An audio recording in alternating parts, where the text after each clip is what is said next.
नमस्कार। आज मैं पूर्णवासी व्रत कथा सुना रही हूँ।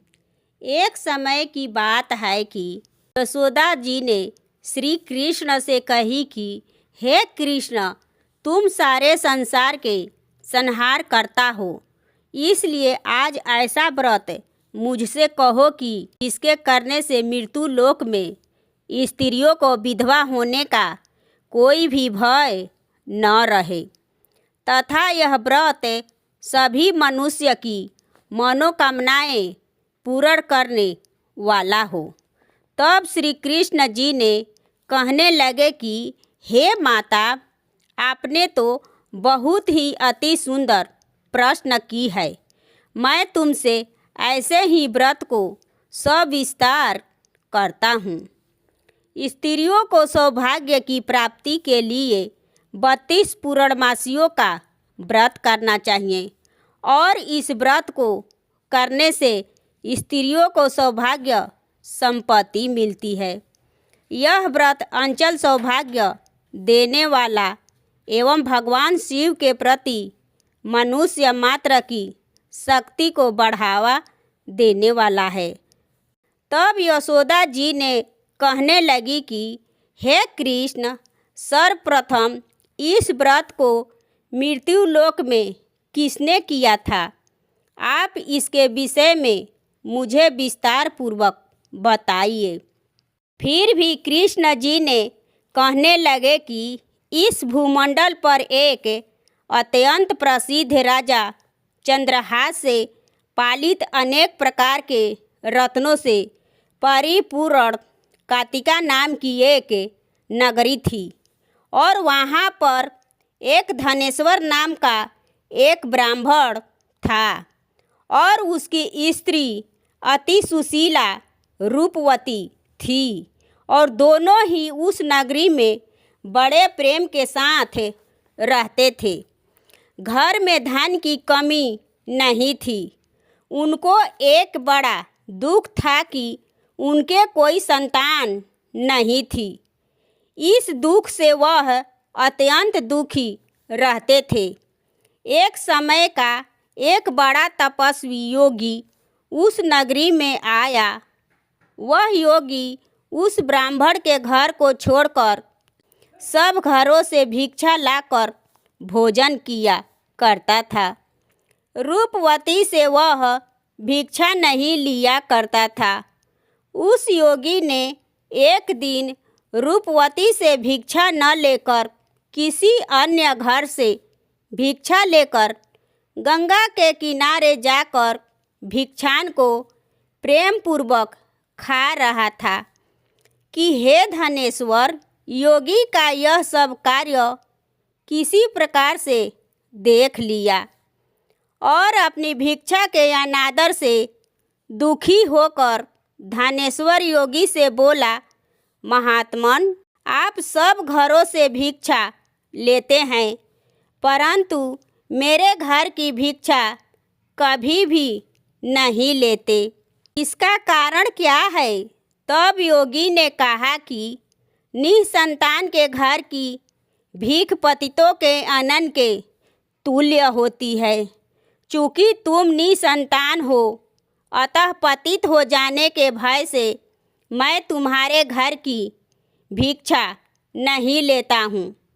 धनेश्वर यह बात सुनकर अपने मन में बहुत दुखी हुआ और हाथ जोड़कर योगी के पैरों पर पड़ा तथा आतर भाव से कहने लगा कि हे महाराज, यदि ऐसा है तो आप मुझको पुत्र प्राप्ति का उपाय बताइए।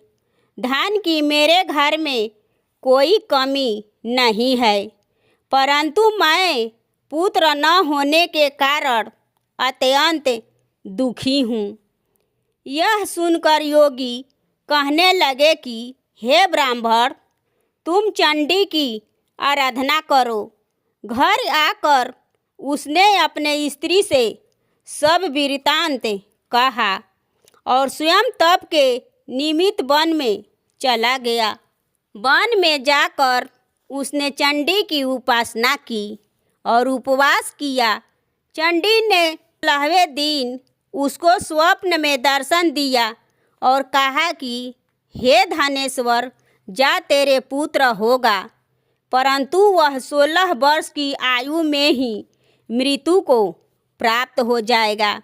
यदि तुम दोनों स्त्री पुरुष 32 पूर्णमासियों का व्रत विधि पूर्वक करोगे तो वह दीर्घायु होगा। ऐसा समाचार सुनकर पहले तो उन्हें विश्वास ही नहीं हुआ, किंतु जब और लोगों ने भी आकर उनकी बात का समर्थन किया तो उनको बड़ा आश्चर्य हुआ। लेकिन थोड़ी देर में देवीदास ने आकर अपने माता पिता के चरणों में अपना सिर रखकर प्रणाम किया और उसकी पत्नी ने अपने पुत्र और पुत्र वधू को अपने हृदय से लगा लिया और दोनों की आंखों में प्रेमा बह रहे थे। अपने पुत्र और पुत्र वधू की आने की खुशी में धनेश्वर ने बड़ा भारी उत्सव किया और ब्राह्मणों को भी बहुत सी दान दक्षिणा देकर प्रसन्न किया। तब श्री कृष्ण जी कहने लगे कि इस प्रकार धनेश्वर 30 पूर्णिमाओं के व्रत के प्रभाव से पुत्रवान हो गया। जो भी स्त्रियां इस व्रत को करती है वे जन्म जन्मांतर में वैधन्य का दुख नहीं भोगती और सदैव सौभाग्यवती रहती है। यह मेरा वचन है, इसमें कोई संदेह नहीं मानना। यह व्रत पुत्र पौत्रों को देने वाला तथा संपूर्ण मनोकामनाओं को पूर्ण करने वाला है। 32 पूर्णिमाओं के व्रत करने से व्रती की सब इच्छाएं भगवान शिव जी की कृपा से पूर्ण हो जाती है। इसके बाद मध्याह्न के समय स्वयं काल वहाँ पर आया और उसके शरीर से उसके प्राणी को निकालने का प्रयत्न करने लगा, जिससे वह मूर्छित होकर पृथ्वी पर गिर पड़ा।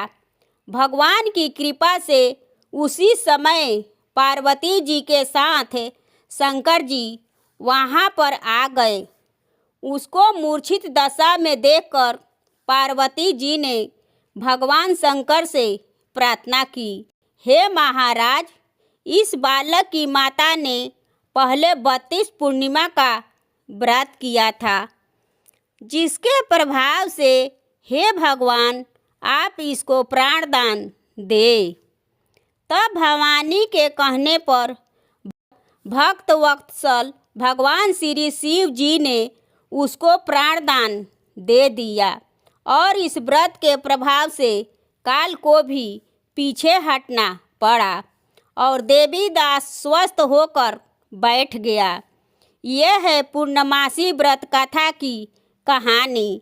ये कहानी आपको कैसी लगी कमेंट करें और मेरे चैनल पर नए हैं तो मेरे चैनल को सब्सक्राइब करें एवं वीडियो को लाइक करें और ज़्यादा से ज़्यादा शेयर करें। धन्यवाद।